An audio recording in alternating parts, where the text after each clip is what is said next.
అందరూ ఇంట గెలిచి రచ్చ గెలవమంటారు కదా, మీరు రచ్చలు గెలిచారు, ఒక రచ్చ కాదు 2-3 రచ్చలు గెలిచి రచ్చ చేసి ఇంట గెలిచారు.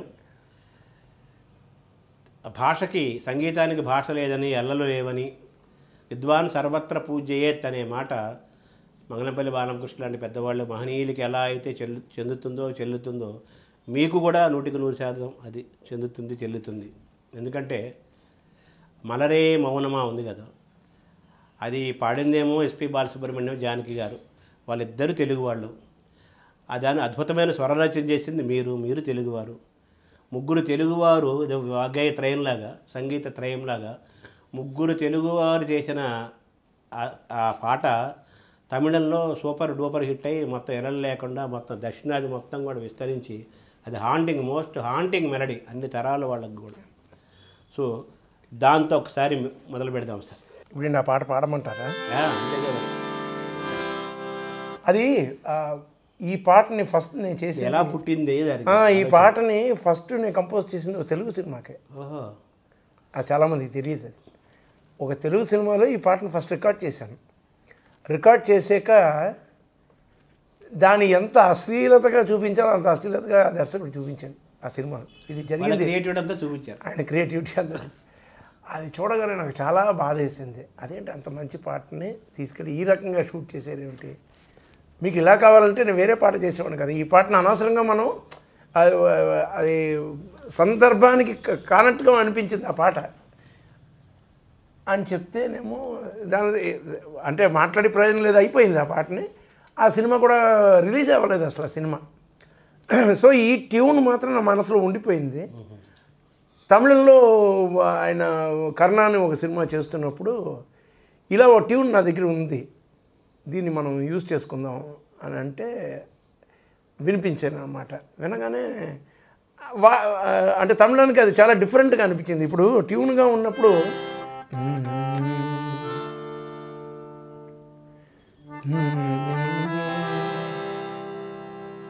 ఇంత గ్యాప్ ఉంది.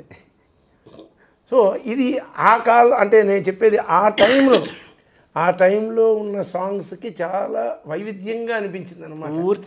పూర్తి భిన్నంగాను. అంటే అప్పుడు అన్నీ ఎక్కువ వెస్టర్న్ సాంగ్స్ వచ్చేవి, అలాగే ఫాస్ట్ పేస్ సాంగ్ ఉన్నప్పుడు ఇది చాలా స్లో పేస్ సాంగ్ అండ్ అది మందస్థాయిలో పాట ఇప్పుడు అని చెప్పేసి దానికి.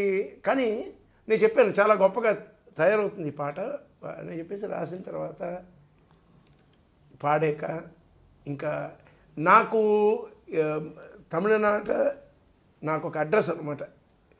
ఇవాళ దాకా ఆ పాట చెప్తే అంటే ఆ పాటే నాకు అంత గుర్తింపు తీసుకొచ్చింది. అసలు ఫస్ట్ అందరూ తిరిగి చూసి ఎవరి విద్యాసాగర్ని అనిపించుకున్న పాట అనమాట అది. So it is very close to my heart.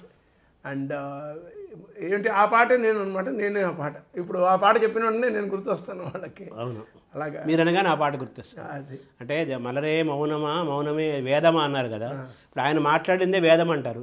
మీరు ఏది చేసినా వీళ్ళకి వేదం అయిపోయింది. ఒకసారి అదే అంటారా సార్?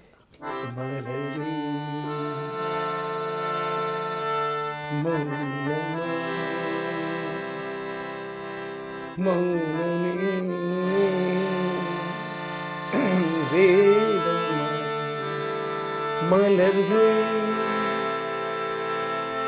பேசுமா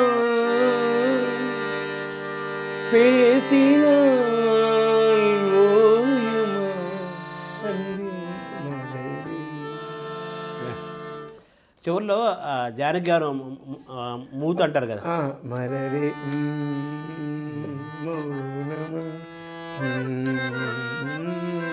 అంటే దాని ఒక్కొక్క స్వరానికి సంధిలాగా అనమాట. నెక్స్ట్ హమ్మింగ్ చాలా గొప్పగా. అంటే అది జరిగినప్పుడు ఒక ఇన్సిడెంట్ జరిగింది, అది మీతో చెప్పాలి. ఏంటంటే ఈ పాట చాలా భిన్నంగా ఉంది, అప్పటికి ఉన్న పాటల్లో భిన్నంగా అనిపించింది. ఒక క్లాసిజం ఉన్న పాట. ఇంతవరకు నేను ఊహించగలిగాను ఈ పాట it will make a good impact, audience విన్న వాళ్ళందరికీ చాలా నచ్చుతుంది అన్నంతవరకే నా యొక్క ఊహ ఉండింది. ఆ కాలంలో ఇది తెలుగు వాళ్ళకి చాలామంది తెలియదు అనమాట. చెప్పాలి, ఇంట్రెస్టింగ్ విషయం చెప్పాలి నేను. బాలుగారు ఆ టైంలోనేమో ఎక్కువ ఆయన కొంచెం వాయిస్ ట్రైన్ ఉండడం వలన సాయంకాలం 6 పైన ఏ పాట పాడరు ఆయన. అంటే ఏ పాటలైనా మార్నింగ్ టు ఈవినింగ్ వరకే. ఆ తర్వాత ఆయన వాయిస్ టెస్ట్ తీసుకొని మళ్ళీ మర్నాడు పాడడం, ఇది ఆయనకి అవును, వోకల్ కార్డ్ కొంచెం ఇబ్బంది వచ్చింది. కొంచెం ఇబ్బంది వచ్చిన సమయంలో అనమాట. ఈ పాట రికార్డ్ చేస్తున్నప్పుడు ఆ టైం అనమాట. కాబట్టి ఆయన ఆవేళ నాకు ఇంకో పాట పాడారు, వేరే సినిమాకి వేరే పాట పాడారు. పాడి 5:15 అయింది, ఆ పాట అయిపోయింది. ఇంకా ఆయన పెట్టి బేడ సర్దుకొని బయలుదేరడానికి రెడీ అవుతుంటే నేను చెప్పిన ఇంకో పాట ఉంది, పాడలేరు, నీకు తెలుసు కదా విద్య, రేపు వచ్చి పాడతాను. నేను పర్వాలేదు రేపే పాడదాను, ఏం అవసరం లేదు, కానీ ఒకసారి పాట వినేసి వెళ్ళిపోండి. ఎవరు పాడారు, డ్యూయట్ అని అడిగాడు. అవును, జానకమ్మ గారు పాడారు. అప్పుడు రికార్డ్ అయిపోయింది జానకి గారి వర్షం.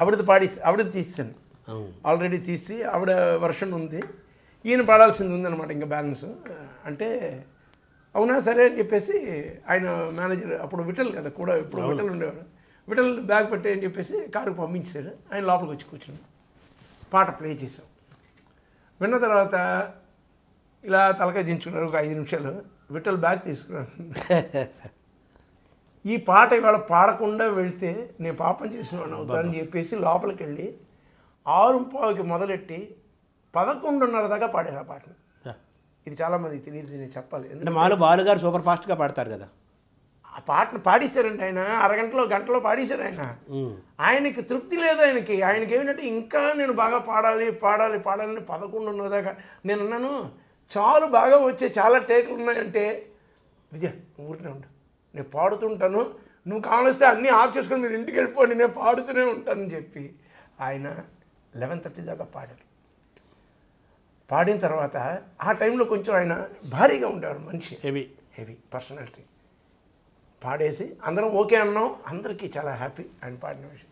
11:30కి లోపలికి వచ్చాడు. ఆయన వస్తూనే మోకాళ్ళ మీద పడిపోయాడు, మోకాళ్ళ మీద పడిపోయి 2 చేతులు ఎత్తి, ఈ పిక్చర్ డైరెక్టర్ మీరు, ప్రొడ్యూసర్, ఒక పాఠకుడికి దొరికే పాట చాలా అరుదైన పాట అది. ఇక్కడ మేము కురించి మల్లర్ అంటారు తమిళ్లోని, అంటే 12 years వన్సే ఒక పుష్కరానికి ఒకసారి పూస్తుంది అనమాట పువ్వు.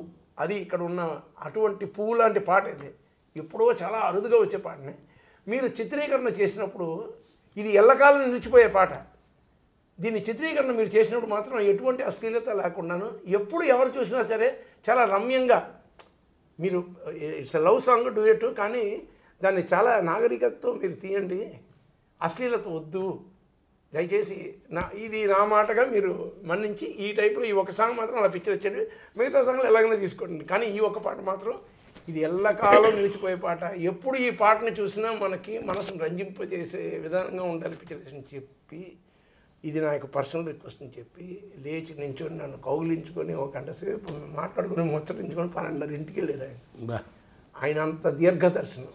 ఇవాళకి ఆ పాట రికార్డ్ చేసి 30 years అయింది. కానీ ఇవాళకి ఆ పాట తాలూకా ఫస్ట్ బ్యాక్గ్రౌండ్ వినిపించిన వెంటనే తమిళనాట కాదు, ఎక్కడ ఎవరున్నా సరే, ఏ దేశంలోనే సరే, తమిళియన్స్ ఉన్నారంటే that song demands and commands respect. ఒక ప్రార్థనా గీతం ఉన్నాగా వాళ్ళకి, అది అంత పెద్ద ఇంపాక్ట్ చేసింది. It was a turning point for me also. It made my mark, అంటే so and so he's arrived on the scene అన్నట్టుగా అన్నమాట. అంతే, మీ ముద్ర, నా ముద్రగా తయారైంది. అది 30 ఏళ్ళు 3 దశాబ్దాలు అయిపోయింది కదా. జానకి గారు ఏమన్నారు సార్ దానికి? జానకి గారు ఏమనలేదు, ఆవిడ పాడినప్పుడు బాగుంది పాట అన్నారు, అంతవరకు పాడేసి వెళ్ళిపోయారు. ఆవిడ అంటే హాఫ్ పోర్షనే కదా ఆవిడకి, అందులో సగమే పాడారు, కరెక్షన్ చేస్తూ ఆవిడ పాడేసి వెళ్ళిపోయారు. బాగుంది, చాలా బాగుంది పాట అన్నంతవరకు ఆవిడ చెప్పి, ఈయన పాడినప్పుడు పూర్తి చెందింది కదా పాట. ఇప్పుడు ఫీమేల్ అండ్ మేల్ మొత్తం వింటున్నాం, కంప్లీట్ వర్షన్ వింటున్నాం, అది విత్ మ్యూజిక్ అది.